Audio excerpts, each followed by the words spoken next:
Patrolling દરમિયાન ખાનગી રાહે મળેલી ચોક્કસ બાતમીના આધારે તપાસ હાથ ધરાતા સોહિલ સલીમ ચાવડા ઉંમર વર્ષ 20 રહેવાસી ઇમામ ઓટો પાસે રહેમનગર ભુજને ઝડપી પાડવામાં આવ્યો હતો।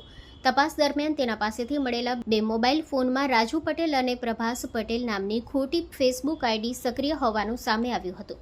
આ ફેસબુક આઈડી પરથી બજાર ભાવ કરતાં સસ્તા સોનાના બિસ્કિટ આપવાની લોભામણી જાહેરાતો તેમજ ભારતીય ચલણી નોટના ફોટા અને વિડીયો પોસ્ટ કરવામાં આવ્યા હતા, જેમાં 1 લાખ કા 5 lakh hand to hand delivery જેવા ભ્રામક કેપ્શન મૂકવામાં આવ્યા હતા।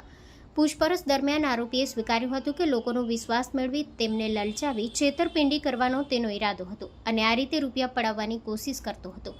આ મામલે ભુજ શહેર એ ડિવિઝન પોલીસ સ્ટેશન ખાતે ભારતીય ન્યાય સંહિતાની વિવિધ કલમ હેઠળ મુજબ ગુનો નોંધવામાં આવ્યો છે। પોલીસે આરોપી પાસેથી ₹10,000ની કિંમતના 2 મોબાઈલ ફોન કબજે કરી કાયદેસરની કાર્યવાહી કરી છે। Story report by Kiran Gori, Bhuj.